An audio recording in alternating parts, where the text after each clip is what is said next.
Bollywood Silver Screen presenting Secret Society of Second Born Royals।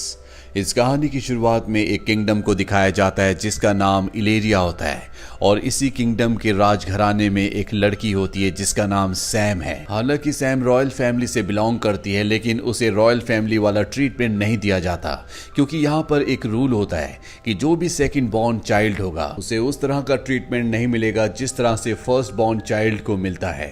और यहाँ पर Sam की बड़ी बहन होती है जिसे वो सारे शाही ठाट बाट और वो सारी इंपॉर्टेंस मिलती है जो सैम भी चाहती है, पर सैम सेकंड बॉर्न चाइल्ड है इसीलिए वो सब कुछ उसे नहीं दिया जाता।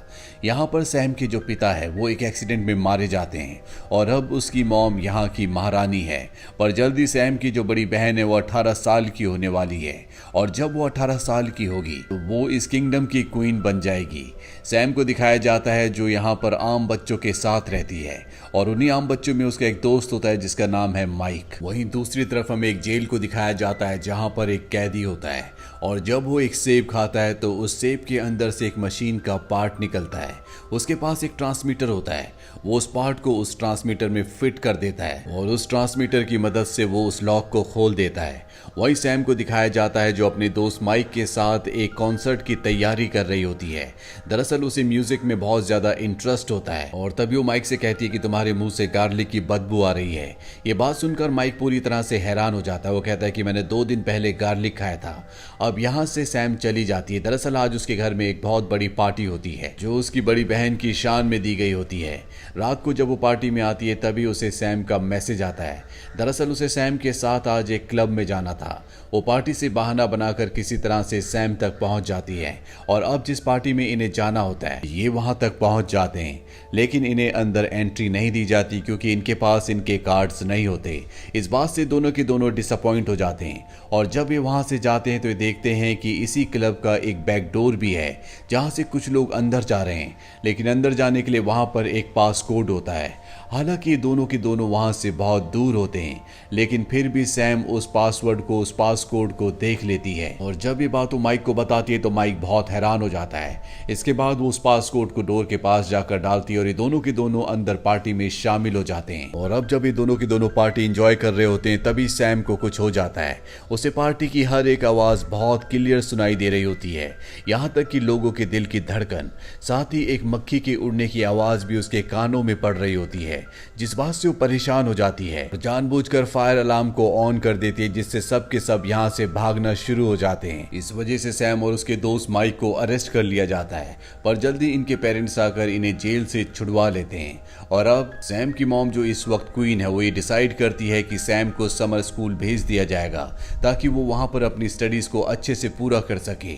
वहीं अब सैम समर स्कूल पहुंच चुकी है जहां पर उसे अपनी जैसी एक लड़की मिलती है जो कि सेकंड बॉर्न रॉयल गर्ल है, यानी कि उसे भी वो सारी फैसिलिटीज नहीं मिलती जो फर्स्ट बॉर्न रॉयल बेबी को मिलती है और इस लड़की का नाम होता है जनवरी। कुछ देर बाद यहाँ पर और भी बच्चे आ जाते हैं और अब यहाँ पर एक प्रोफेसर आता है। वो इन सब बच्चों को बताता है कि तुम यहाँ पर जितने भी हो तुम सब के सब सेकंड बॉर्न रॉयल्स हो और तुम सब के अंदर कोई ना कोई खास पावर है, इसीलिए तुम सबको यहाँ पर लाया गया है और इस जगह का नाम है secret society of second born Royals और मैं चाहता हूं कि तुम सब अपनी ताकतों को अपनी शक्तियों को पहचानो। अब यहाँ पर सैम की मॉम यानी कि क्वीन भी आ जाती है, वो भी इस सोसाइटी की एक मेंबर होती है और वो अपनी बेटी सैम को बोलती है कि कभी भी इस बारे में तुम्हारी बड़ी बहन को नहीं पता चलना चाहिए। इसके बाद वो सबको बताती है कि तुम सबके अंदर शक्तियां हैं और दुनिया को बचाने के लिए हमें तुम्हारी जरूरत है। तुम सबको अपनी शक्तियों को पहचानना पड़ेगा और ट्रेनिंग खत्म होने तक अगर तुमने अपनी शक्तियों को नहीं पहचाना तो तुम्हारी मेमोरीज हमेशा के लिए इरेज हो जाएंगी और तुम एक आम इंसान बनकर हमेशा इस दुनिया में रहोगे। तुम्हें कभी नहीं पता चलेगा कि तुम्हारे अंदर किसी भी तरह की कोई शक्तियां थी। और अब इनकी ट्रेनिंग शुरू हो जाती है जहां पर इन पांचों को एक टास्क दिया जाता है जिसमें इन्हें खास जगह से निकल तक पिरामिड तक पहुंचना होगा, लेकिन ये जगह बहुत ही खतरनाक होती है। हालांकि शुरू में इन्हें टास्क बहुत आसान लगता है लेकिन जैसे ही ये एक भी कदम गलत उठाते हैं तो लेजर गन्स इन पर फायर करना शुरू कर देती है। लेकिन इस टास्क को करते हुए इन्हें अपनी शक्तियों के बारे में पता चलता है। इन्हीं में से एक लड़की होती है जो अपने आप को इनविजिबल कर सकती है। एक लड़का होता है जो किसी की भी माइंड को कंट्रोल कर सकता है। साथ ही सैम जो छोटी सी छोटी आवाज को सुन सकती है, उसके सूंघने की भी शक्ति बहुत तेज है। साथ ही सैम की नई दोस्त जनवरी जो किसी को भी टच करके उसकी शक्तियों को कुछ देर के लिए अपने पास रख सकती थी, इस्तेमाल कर सकती थी। और यहाँ पर जो पांचवा लड़का होता है वो इंसेक्ट्स को कंट्रोल कर सकता है। और अब यहाँ पर जो प्रोफेसर है उन्हें इन सब की शक्तियों के बारे में पता है और वो इनकी शक्तियों के अकॉर्डिंग इन सब को ट्रेनिंग देना शुरू कर देते हैं। और जल्दी ये पांचों के पांचों न सिर्फ अपनी पावर पर पूरी तरह से कंट्रोल पा लेते हैं, बल्कि इन्हें ये भी सेंस आ जाता है कि इन्हें कब किस तरह से अपनी पावर को इस्तेमाल करना है। और अब इन सब का टेस्ट लिया जाता है, जिस टेस्ट को ये सब के सब पास कर लेते हैं। अब रात को इन्हें बताया जाता है कि एक ज्वेलरी शॉप में चोरी हो रही है और इन पांचों को उस चोरी को बचाना होगा। ये सब के सब उस जगह पहुंच जाते हैं, लेकिन चाहकर भी ये उसे बचा नहीं पाते, वहां पर चोरी हो जाती है। दरअसल ये भी इनका टेस्ट होता है जिसमें ये फेल हो चुके हैं। इस बात से प्रोफेसर बहुत नाराज होता है और वो कहता है कि अगले दिन तुम्हारी कोई भी ट्रेनिंग नहीं होगी। अगले दिन ये सब के सब फ्री होते हैं, इसीलिए सब के सब घूमने जाते हैं। जिस दौरान सैम अपनी सबसे अच्छी दोस्त जनवरी को कहती है कि मैं तुम्हें अपने पैलेस में अपने स्टूडियो को दिखाने के लिए ले जाती हूँ। और ये दोनों के दोनों उसके स्टूडियो में पहुंच जाते हैं जहां पर बहुत सारे म्यूजिकल इंस्ट्रूमेंट्स होते हैं। ये दोनों आपस में अच्छे से बात कर रहे होते हैं और तभी सैम का बेस्ट फ्रेंड माइक वहां पर आ जाता है।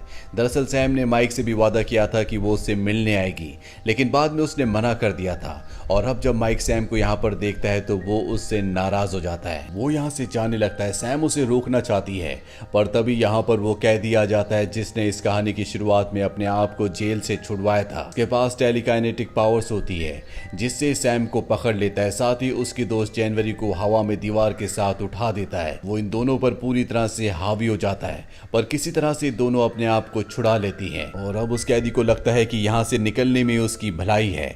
निकलने से पहले वो सैम को स्नोफ्लिक्स कहकर जाता है, जो सुनकर सैम पूरी तरह से हैरान हो जाती है क्योंकि उसके पिता उसे इस नाम से बुलाया करते थे। सैम के प्रोफेसर भी यहाँ पर पहुंच चुके होते हैं। सैम उनसे कहती है कि मुझे बताया गया था कि मेरे पिता इस दुनिया में नहीं रहे, लेकिन मुझे लगता है कि वही मेरे पिता है। और वो गुस्से में जंगल की तरफ भागना शुरू कर देती है जहां वो कैदी गया था और जल्दी वो उस कैदी तक पहुंच जाती है। सैम के चारों दोस्त और प्रोफेसर भी जंगल की तरफ भागते हैं और जब वो उस जगह पहुंचते हैं जहां पर सैम और वो कैदी होता है तो प्रोफेसर अपने आप को कई रूप में बदल देते हैं। दरअसल उनके अंदर पावर होती है कि वो अपने कई रूप बना सकते हैं और कई रूप बनाने के बाद वो सैम को तो बचा लेते हैं, लेकिन खुद बहुत बुरी तरह से जख्मी हो जाते हैं। पर अब उस कैदी को एक बार फिर से पकड़ लिया गया है। सैम की मॉम को सैम की इस हरकत पर बहुत गुस्सा आता है और वो सैम को बताती है कि वो तुम्हारे पिता नहीं है, बल्कि वो तुम्हारे पिता के भाई हैं और उसी ने तुम्हारे पिता को मारा था। अब सैम उस कैदी से मिलने के लिए जाती है और वो कैदी सैम को बताता है कि मैंने अपने भाई को इसलिए नहीं मारा था क्योंकि मुझे राजगद्दी चाहिए थी, बल्कि इसलिए मारा था ताकि मैं राजघराने के राज को हमेशा के लिए खत्म कर दूं। वहीं सैम की बड़ी बहन को दिखाया जाता है जो अब बहुत जल्दी क्वीन बनने वाली है। उसकी क्वीन बनने की सेरेमनी अब बहुत जल्दी आने वाली है। सैम और उसके चारों साथियों को पता है कि ये एक बहुत ही बड़ी रस्म है और यहाँ पर क्वीन को यानी कि सैम की बड़ी बहन को खतरा है और ये तय करते हैं कि ये उस पूरी सेरेमनी की सिक्योरिटी करेंगे। वहीं अब वो दिन आ जाता है जब सैम की बड़ी बहन की सेरेमनी है।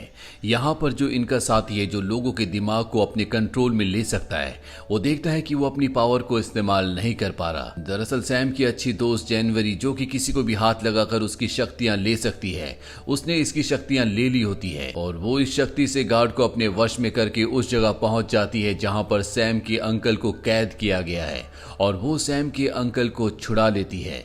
दरअसल वो शुरू से सैम के अंकल के साथ मिली हुई थी। उसी ने इस कहानी की शुरुआत में सैम के अंकल को वो एप्पल भेजा था और अब वो सैम के बाकी दो दोस्तों को भी यहाँ पर अपने वश में करके ले आती है और उस जगह कैद कर देती है जहाँ पर सैम के अंकल कैद थे। सैम के अंकल अब आजाद हो चुके हैं। वो उस जगह जा रहे हैं जहाँ पर सेरेमनी हो रही है। दरअसल वो पूरे राजघराने को खत्म करना चाहते हैं और उनके पास इसके लिए एक एक्सप्लोसिव भी है। वहीं सैम के तीनों दोस्तों को दिखाया जाता है जो सेल के अंदर है।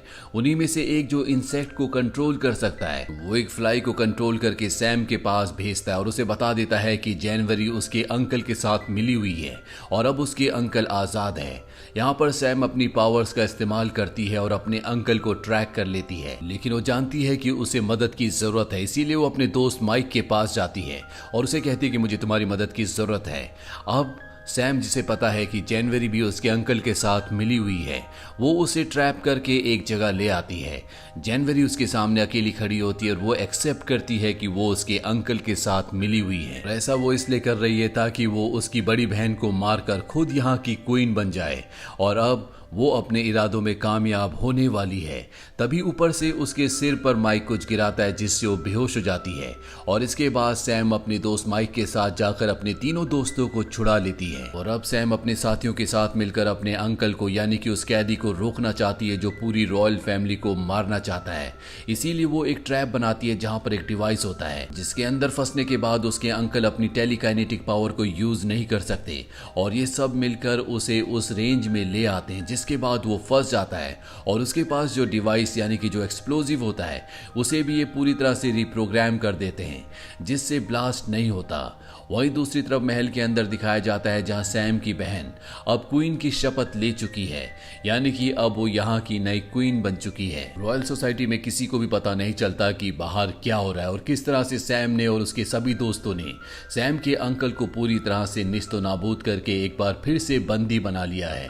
अब सैम की जो बड़ी बहन है उसे भी इस सीक्रेट सोसाइटी के बारे में पता चल जाता है और जब उसे अपनी बहन और अपनी बहन के साथियों के काम के बारे में पता चलता है तो वो बहुत खुश होती है। उसे अपनी बहन के ऊपर गर्व होता है और वो अपनी बहन से कहती है कि वो रॉयल सोसाइटी के रूल्स के साथ साथ अपने राज्य में, अपने किंगडम में अब पार्लियामेंट सिस्टम भी लेकर आएगी, यानी कि लोग अब वोट डालकर अपने राजा या रानी को चुन सकते हैं और सैम हमेशा से ये चाहती थी।